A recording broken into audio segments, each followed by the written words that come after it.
그 구약의 약속을 마침내 이행하시기 위하여 물과 피를 쏟으신 그 십자가가 우리 안에 있는 모든 질문의 해답인 것입니다.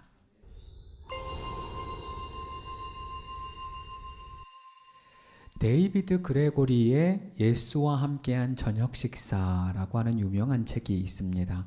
그 책의 내용이 참 흥미롭습니다. 주인공이 닉입니다. 하루는 평범한 회사원 그 닉이란 사람에게 저녁 식사에 초대권이 찾아옵니다. 근데 그 초대권을 보낸 사람이 예수님이라는 거예요.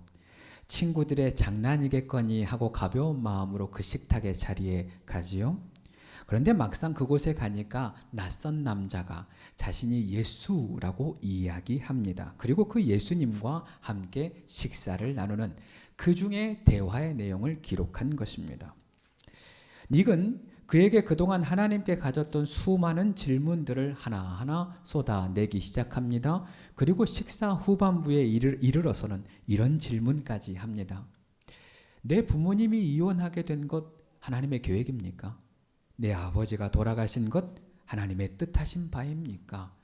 이렇게 어찌 보면 당돌하고 어찌 보면 진솔한 질문들까지 쏟아내게 되는 것이죠. 이러한 질문에 예수님은 친절히 그리고 성심성의껏 답을 해 가십니다. 우리에게도 신앙생활하면서 이런 질문들이 간혹 있습니다. 하나님은 왜 나에게 이런 시련을 주실까? 하나님은 왜 내 기도는 응답하지 않으실까? 보이지 않는 하나님을 어떻게 믿을 수 있을까? 이러한 수많은 질문들이 우리에게도 사실 있습니다. 그렇다고 이러한 질문들을 실제로 하나님께 하지는 않습니다. 왜일까요? 그러한 질문을 하지 않는 것이 믿음이라고 생각하기 때문입니다. 이러한 질문을 하나님이 기뻐하지 않을 것이다 라고 생각하기 때문입니다. 그러나 그렇지는 않습니다. 하나님은 우리의 질문을 기뻐하십니다. 그리고 그 질문에 대하여 말씀으로 답하여 주십니다. 오늘 우리가 읽은 그 본문이 이러한 상황을 잘 보여주는 사건입니다. 하나님이 아브라함에게 말씀하십니다. 아브라함은 하나님에게 그 말씀에 대하여 반문합니다. 이어 하나님이 그 질문에 다시 대답을 이어가십니다. 아브라함은 어떤 질문을 했을까요? 하나님은 또 어떤 답을 주셨을까요? 오늘은 무엇을 보고 믿을 수 있나요?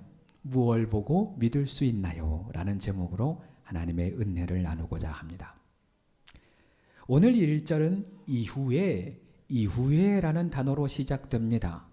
아브라함이 가나안 족속들과 전쟁하여서 승리한 그 이후 롯을 구출하고 전쟁의 영웅이 되었던 바로 그 이후에 있었던 일이라는 겁니다. 아브라함의 마음에 여전히 승리의 감격이 남아 있습니다. 식솔들이 많아졌습니다. 거부가 되었습니다. 모든 것이 형통하고 평탄한 그때에 그럼에도 불구하고 아브라함 마음에 한 가지 풀리지 않는 숙제가 있는 겁니다. 나이는 자꾸 들어가는데 아무리 기다려도 자식이 안 생기는 거예요. 하나님이 주신다는 땅에는 여전히 가나안 사람들이 가득합니다. 도무지 언제 하나님의 약속이 이루어질는지 알 수가 없는 거예요. 그 마음에 하나님을 향한 불만, 불신, 원망이 생겨납니다. 바로 그때 하나님이 찾아오시는 겁니다. 1절의 시작이 이렇습니다. 이후에 여호와의 말씀이 환상 중에 아브라함에게 임하여 이르시되 라고 시작을 합니다. 여러분, 아브라함의 여정을 따라가다 보면 반복해서 발견하게 되어지는 하나님의 모습이 있습니다. 바로 약할 때 강함을 주시는 하나님입니다. 하나님을 찾을 힘이 없을 때, 내 힘이 바닥났을 때, 내 힘으로 해결할 수 없는 일을 만났을 때, 더불어 내 인내가 바닥이 났을 때 하나님은 그때마다 아브라함을 찾아가십니다. 계속해서 아브라함을 찾아가 말씀하시고 그를 격려합니다. 우리도 마찬가지입니다. 하나님은 우리를 절대 버리지 않습니다. 절대 포기하지 않습니다. 우리의 믿음이 연약해지고 홀로 일어날 힘이 없을 때 하나님은 우리에게도 찾아오셔서 새 힘을 더하여 주십니다. 이러한 과정을 통하여서 아브라함의 믿음이 성장했듯이 우리도 이 과정을 통하여 하나님을 향한 믿음이 자라나게 되는 것이죠. 하나님이 아브라함에게 무엇이라 말씀합니까? 두려워하지 말라. 내가 너의 방패요, 내가 너의 지극히 큰 상급이다 말씀합니다. 이때 아브라함의 반응이 퍽 재밌습니다. 만약 이전과 같았으면 하나님의 말씀에 감사함으로 제단을 쌓았을 거예요. 하나님이 말씀하셨으니 제단을 쌓고 예배하며 하나님께 부르짖었겠지요. 그런데 이번만큼은 하나님께 반문을 합니다. 2절과 3절 제가 읽겠습니다. 아브라함이 이르되 주 여호와여 무엇을 내게 주시려 하나이까? 나는 자식이 없사오니 나의 상속자는 이 다메섹 사람 엘리에셀이니이다. 아브라함이 또 이르되 주께서 내게 씨를 주지 아니하셨으니 내 집에서 길린 자가 내 상속자가 될 것이니라 라고 이야기합니다. 여러분 지금 이 분위기가 느껴지십니까? 아브라함의 입장에서는 그동안 아무 일도 일어나지 않았는데 하나님이 갑자기 나타나셔서 내가 너의 큰 상급이다 라고 하니까 당황스러운 거예요. 그 마음에 하나님이 이해가 안 되는 겁니다. 그래서 격양된 목소리로 하나님께 따지는 거예요. 하나님, 도대체 저에게 뭘 주시려는 겁니까? 아들이 없지 않습니까? 하나님이 그 아들 안 주셨지 않습니까? 따져 묻는 겁니다. 여러분, 순종과 복종은 차이가 있습니다. 순종은 하나님이 말씀하시면 그것을 순전한 마음으로 행하는 것이고, 복종은 내 마음에 합하지 않으나 그럼에도 불구하고 행하는 것입니다. 사실 하나님이 원하시는 것은 복종이 아니라 순종입니다. 하나님은 인격적인 분이세요. 마음의 원망이 있는데 그거 표현하지 않은 채 복종하는 것 하나님이 기뻐하지 않습니다. 내 마음 가운데 불평이 있는데 툴툴거리면서 복종하는 것 하나님이 원하시지 않는 거예요. 그래서 예수님께서 마르다에게 이야기하는 것입니다. 몇 가지만 하든지 아니면 혹 한 가지만 하더라도 족하다. 너의 마음에 좋은 편을 택하라. 너에게 좋은 편을 택하라 라고 말씀하시는 거예요. 우리도 그래요.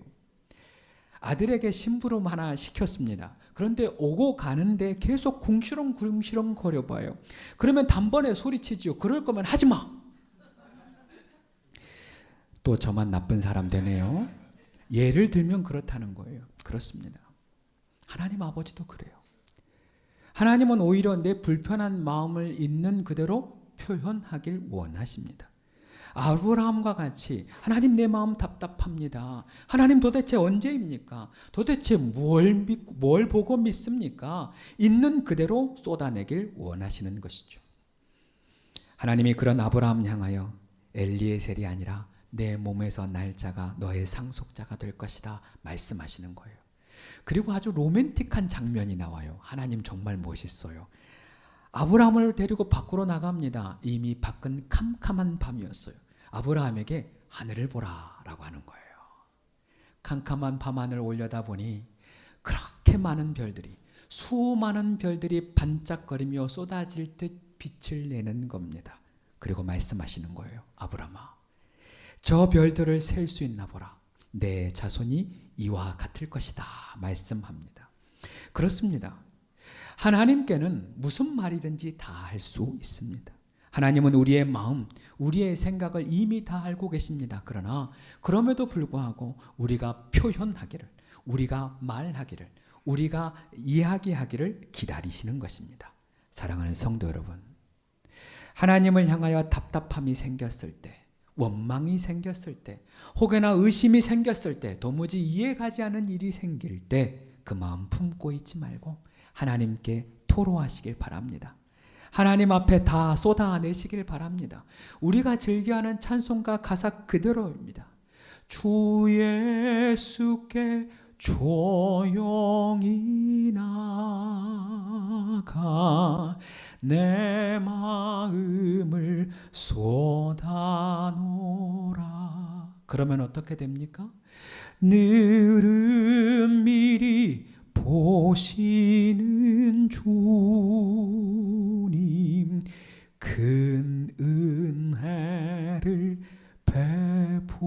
베푸시리. 할렐루야. 우리가 우리의 마음을 쏟아낼 때 하나님은 우리에게 은혜를 주시는 것입니다. 우리의 마음을 솔직하게 주님 앞에 토로할 때 하나님이 우리에게 위로를 더하여 주시는 것입니다. 하나님이 우리를 찾아오시사 말씀으로 은혜로 응답하여 주실 것입니다. 믿으시기 바랍니다. 이와 같이 아브라함의 어쩌면 당돌한 질문에도 하나님은 오히려 말씀으로 친절히 응답하십니다. 그 마음에 위로를 더하시는 것이죠. 이에 아브라함이 반응합니다. 6절의 말씀이 이렇게 기록됩니다. 아브라함이 여호와를 믿으니 여호와께서 이를 그의 의로 여기시고 라고 되어 있습니다. 여러분, 지금 이 말씀은 짧지만 성경에 있어서 매우 중요한 말씀입니다. 오늘 여기 단어 믿음이라고 하는 단어가 성경을 통틀어서 처음 쓰여진 단어입니다. 드디어 아브라함의 마음에 믿음이 생긴 겁니다.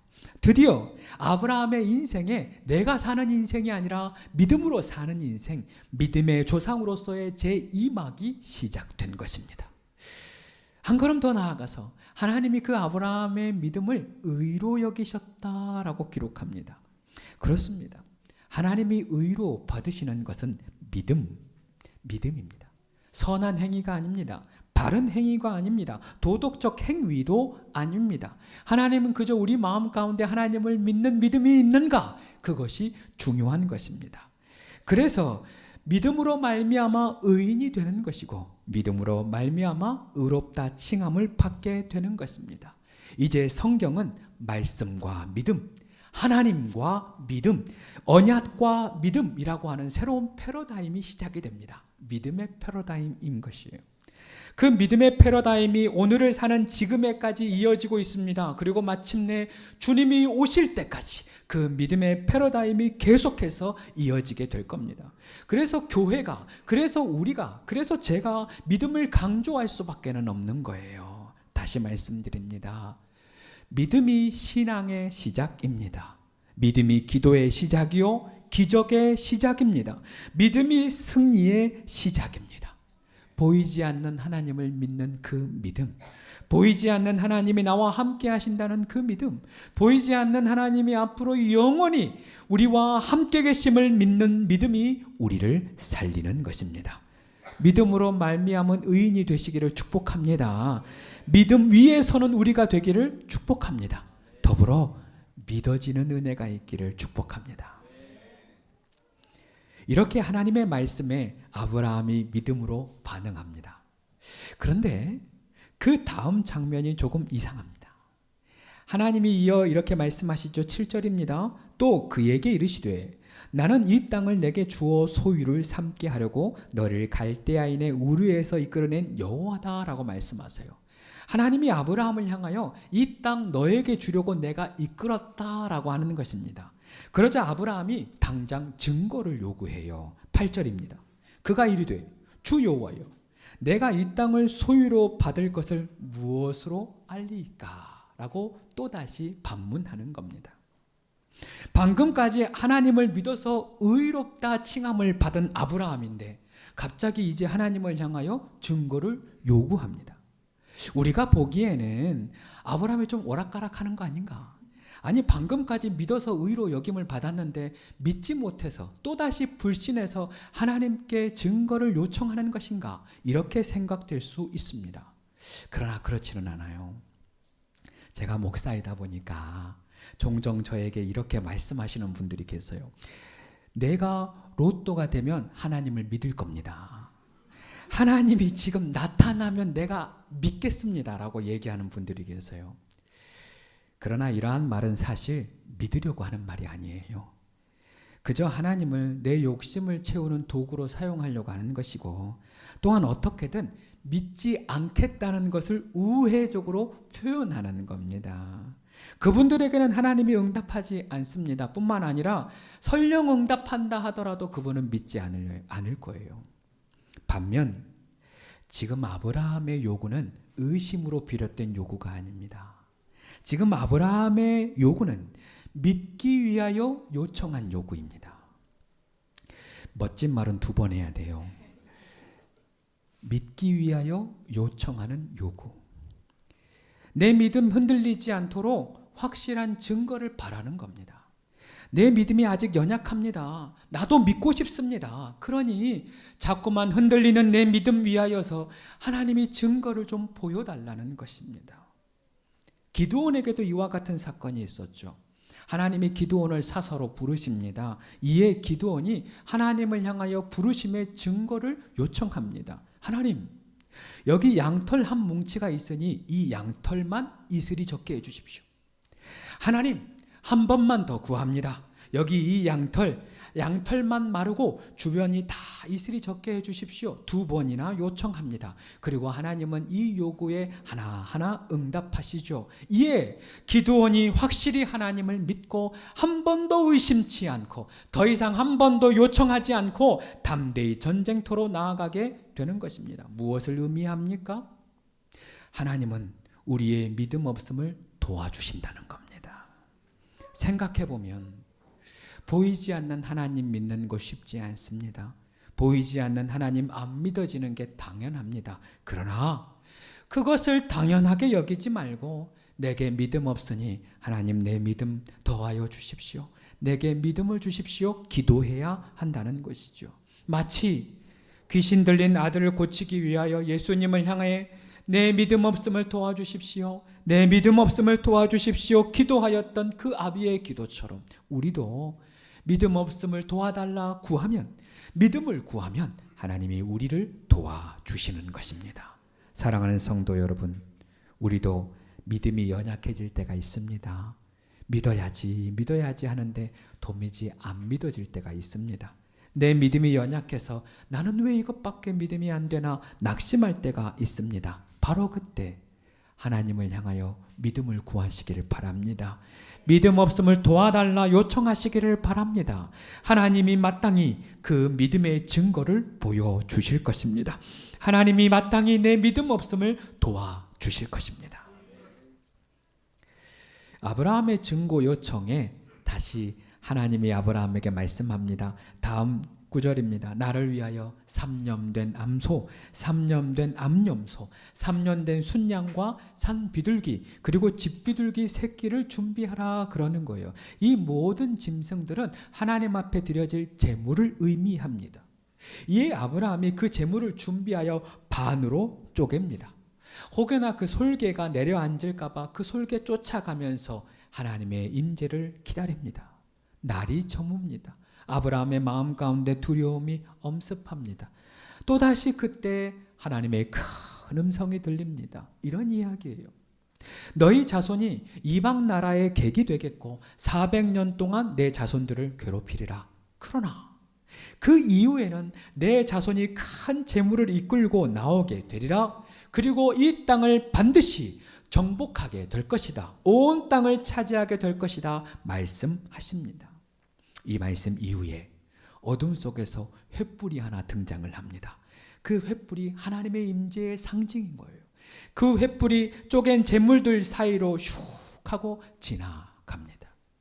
이 장면이 바로 하나님이 아브라함을 향하여서 세운 언약의 장면, 계약의 장면입니다. 이를 명명하여 횃불 언약이라 합니다. 이러한 언약의 방법은 우리에게 낯설지만 고대 근동 지방에서 사용된 약속의 방법입니다. 그 의미는 내가 혹시나 이 계약을 깨뜨리면 이 짐승들처럼 쪼개지겠다라고 하는 의미입니다. 원래는 계약을 체결한 두 사람이 함께 그 사이를 지나가야 합니다. 그러나 지금의 계약만큼은 하나님이 홀로 그 사이를 지나갑니다. 무슨 의미입니까? 아브라함이 약속을 지킬 능력이 없는 걸 하나님이 아는 겁니다. 아브라함이 약속을 지키지 못할 것을 아는 겁니다. 그래서 홀로 하나님이 지나가시는 것이죠. 이 계약 지키지 않으면 너를 대신해서 내가 찢길 거다. 이 계약이 파기되면 너를 대신해서 내가 쪼개질 것이다 라고 홀로 약속을 하는 것입니다. 그리고 마침내 이 약속, 이 계약이 예수님의 십자가 사건으로 완결됩니다. 여러분 들어보십시오. 하나님은 이 약속을 끝까지 지키셨습니다. 백성들을 마침내 구원하셨고 이스라엘 백성들로 하여금 마침내 가나안 땅을 정복하게 하셨습니다. 약속의 이행입니다. 그러나 백성들이 이제는 하나님을 버립니다. 하나님을 불순종합니다. 오히려 이방신을 섬깁니다. 하나님이 돌아오라 돌아오라 수도 없이 외쳤지만 백성들이 돌아오지 않았습니다. 계약 파기, 계약이 완전히 깨진 것입니다. 이제 어떻게 돼야 합니까? 이제 백성들이 쪼개져야지요. 그러나 실상은 하나님이 쪼개지는 겁니다. 짐승들이 쪼개져 피 흘렸듯이 하나님이신 예수님이 십자가 위에서 쪼개지는 겁니다. 하나님이 홀로 그 약속 체결하셨으니 하나님이 대신하여 못 박히시고 우리를 대신하여 찢기시고 우리를 대신하여 창에 찔려 물과 피를 쏟아내는 것입니다. 우리가 쪼개져야 하는데 하나님이 쪼개지고 내가 죽어야 하는데 하나님이 대신 죽으십니다. 계약 파기, 계약을 파기한 것은 우리인데 우리를 대신하여 예수님이 피를 쏟아내시는 것입니다. 그리고 새 언약을 체결하십니다. 새 언약은 이런 것입니다. 누구든지 주 예수를 믿는 자는 구원을 얻으리라. 누구든지 주 예수를 믿는 자는 멸망치 않으리라. 이제 예수님의 십자가는 새 언약의 증거가 되는 겁니다. 이제 예수님의 십자가가 새 약속의 상징이 되는 것입니다. 예수님의 십자가가 이제는 우리의 믿음의 증거가 되는 것이죠. 사랑하는 여러분, 우리는 오늘 무엇을 보고 믿을 수 있는가 질문하며 말씀을 시작했습니다. 하나님의 살아계심 뭘 보고 믿을 수 있습니까? 하나님이 날 사랑하신다는 증거 무엇을 보고 믿을 수 있습니까? 하나님이 약속을 지키신다는 증거 그것이 무엇입니까? 하나님이 말씀하신 그대로 행하신다는 증거 우리는 뭘 보고 믿을 수 있습니까? 질문하고 질문했습니다. 이제 그 질문의 해답이 여기 있습니다. 그 질문의 답은 십자가입니다. 나를 살리기 위하여서 달리신 그 십자가, 나를 사랑하시기 때문에 달리신 그 십자가, 구약의 약속이 마침내 이루어지고 그 구약의 약속을 마침내 이행하시기 위하여 물과 피를 쏟으신 그 십자가, 그 십자가가 우리 안에 있는 모든 질문의 해답인 것입니다. 하나님이 믿어지지 않습니까? 십자가를 바라보십시오. 하나님의 약속이 믿어지지 않습니까? 십자가를 바라보시기를 바랍니다. 하나님의 사랑이 멀게만 느껴집니까? 십자가를 바라보십시오. 그 십자가를 바라보면 십자가의 은혜가 내 안에 담겨지기 시작합니다. 십자가, 십자가, 내가 처음 볼 때에 나의 마음의 큰 고통 사라져. 오늘 믿고서 내 눈 밝았네. 참 내 기쁨 영원하도다. 함께 십자가, 십자가, 십자가, 내가 나의 마음의 큰 고통, 나의 마음의 큰 고통 오늘 믿고서 내 눈이 밝았습니다. 내 눈 참 내 기쁨, 참 내 기쁨 영원하도다. 사랑하는 여러분, 여러분의 모든 무거운 짐들이 십자가에서 벗겨질 것입니다. 여러분을 짓누르는 수많은 질문들이 십자가를 통하여 해결될 줄로 믿습니다. 오늘 이 시간 예수님의 십자가를 바라보십시오. 오늘 이 시간 예수님의 십자가를 만지십시오. 오늘 이 시간 예수님의 십자가를 붙드십시오. 예수님의 십자가가 여러분의 모든 질문을 시원케 할 것입니다. 예수님의 십자가가 여러분의 모든 문제를 완전히 해결하실 것입니다.